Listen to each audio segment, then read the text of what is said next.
Hello everyone, and welcome to this audio podcast.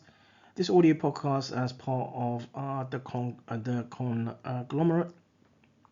The conglomerate. This audio podcast is part of a Lobostic Storm.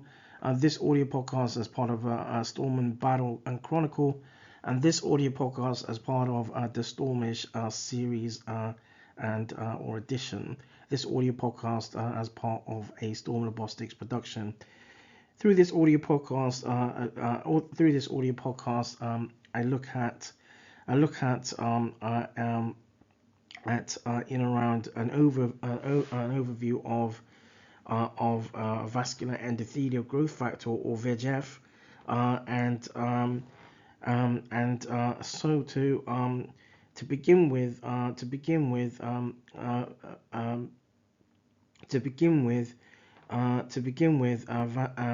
VEGF or vascular endothelial growth factor plays a main role, a main basis in inducing angiogenesis. That is the development of blood vessels, arteries and veins. Angiogenesis is a multifunctional process of new vessel formation by germination, or by and through cleavage of already existing vessels. VEGF has a basis in the heart, in around the heart, the lungs, in around the kidneys, in around the adrenal glands, the liver, spleen, and the stomach. Expression of VEGF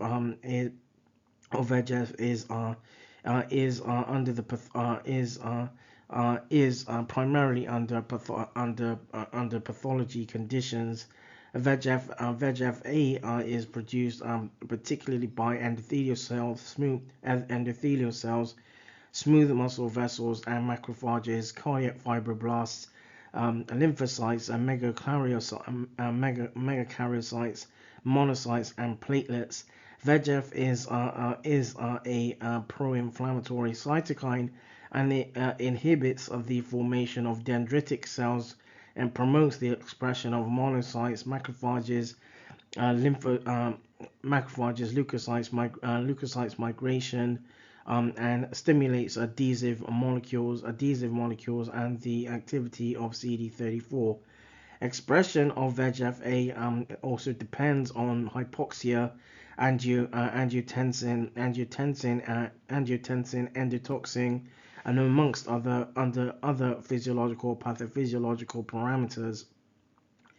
It is additionally looking at VEGF-A and the myocardial ischemia.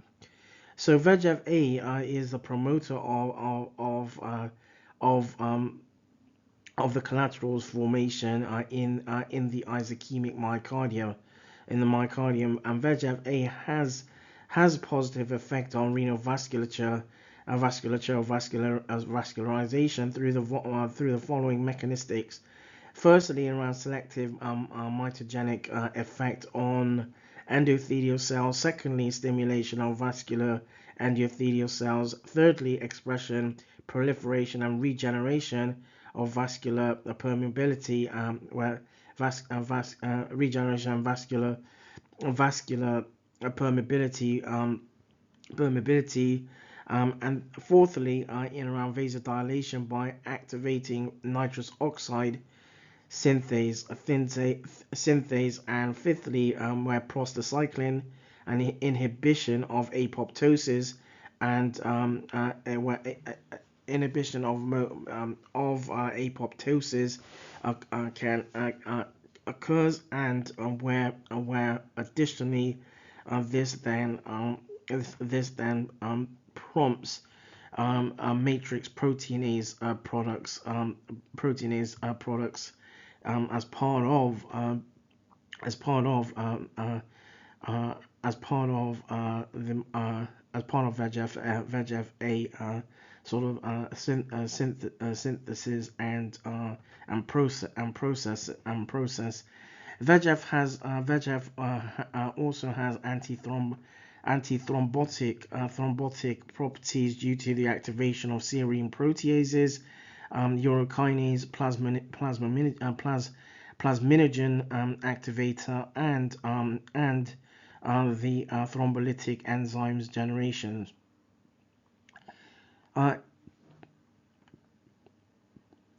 part of VEGF-A and myocardial ischemia, a brief look at cardiac ischemia.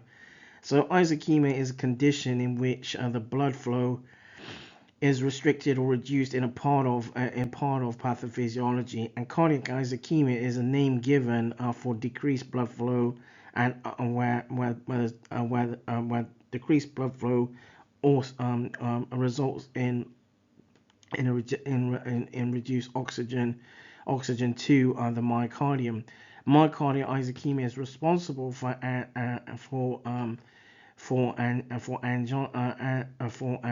angina,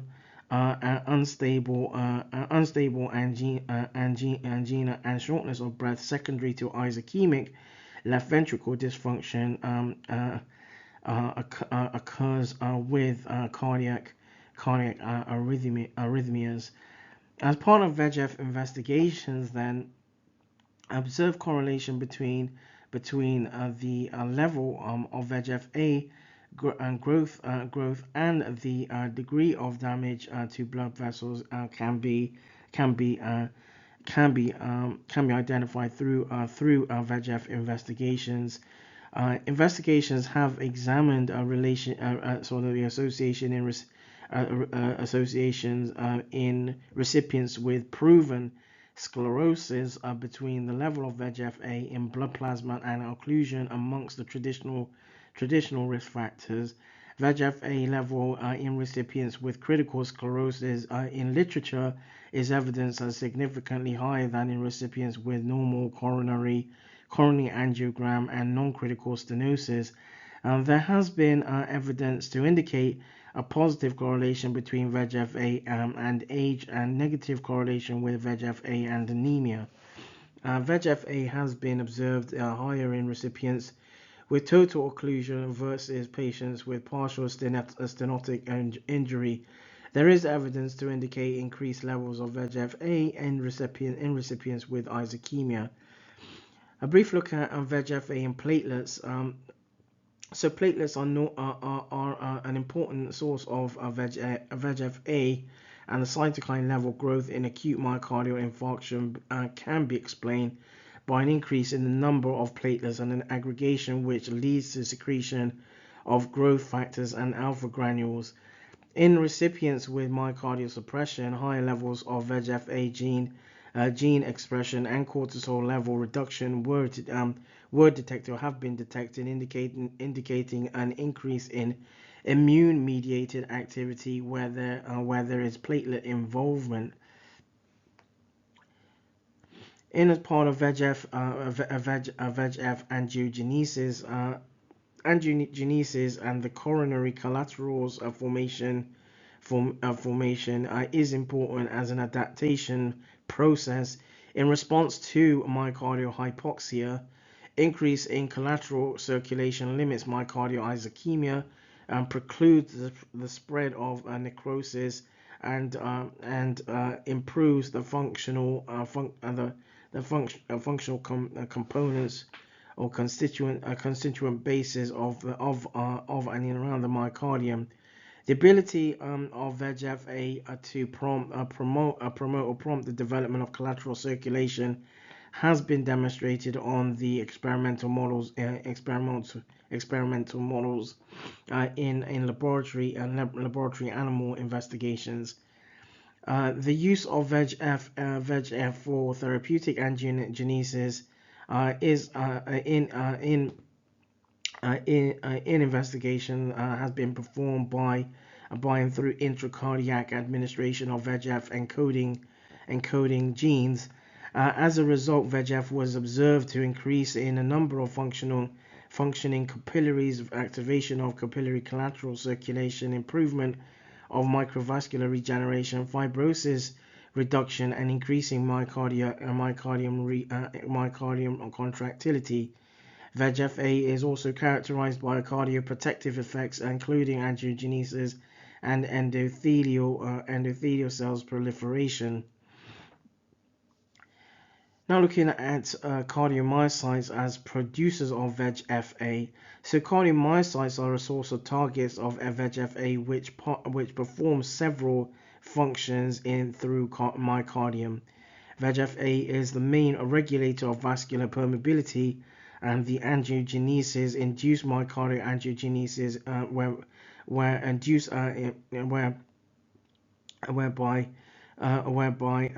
induced myocardial angiogenesis enhances vascular permeability and endothelial cell proliferation. The production of VEGF-A from cardiomyocytes blocks the transformation of cardiac endocardial into mesenchymal, which plays an important basis in cardiac formation. Factors involved in the upregulation of VEGF-A expression in laboratory mice include hypoxia inducible factor 1, TGF beta, and endothelial 1. Investigations surrounding VEGF expression released in humans are and have been ongoing. Now looking at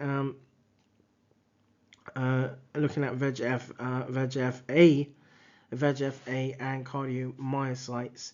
So VEGF-A inhibits cardiomyocytes apoptosis and activates the expression of genes involved in myocardial contractility and metabolism. VEGF-A involvement in heart repair encourages cardiac stem cell migration through the PI3K and AKT pathway. VEGF-A and myocardial stromal cell derived factor 1 SDF1 encourages cardiac stem cell mobilization and myocardial repair within the infarcted myocardium. VEGF-A plays a pivotal role in triggering the cardiac angiogenic response following acute infarcted myocardium.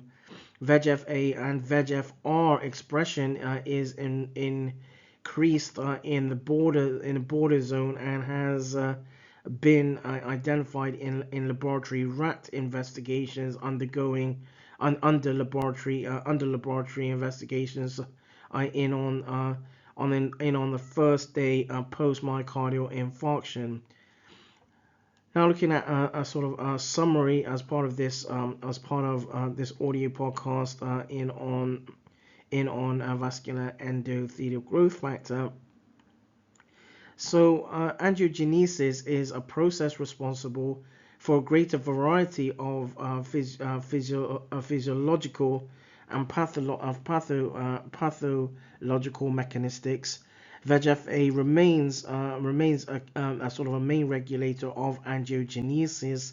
Cardiomyocytes are responsible for production and a release of VEGF-A and express its receptors.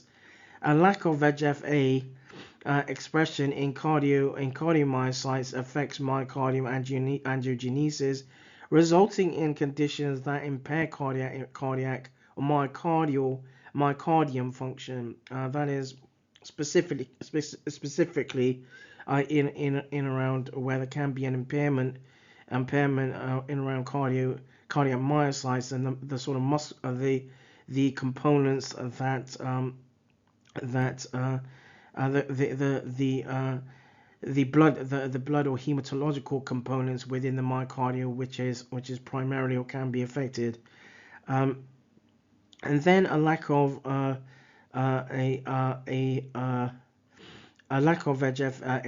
VEGF-A expression in cardiomyocytes affects myocardial angiogenesis, resulting in conditions that impair cardiac function or myocardial function. And VEGF-A also plays an important role in the morphogenesis. contractility and wound healing surrounding the myocardium. And high concentrations of VEGF-A are associated with poor prognoses, and severity where ischemia is a provocation. That draws this audio podcast to a close. This audio podcast is part of the conglomerate. This audio podcast is part of a Labstorm Shystorm. This audio podcast is part of a Storm and Battle Chronicle. This audio podcast is part of the Ztormish series or edition, and this audio podcast is part of a Storm Logistics production.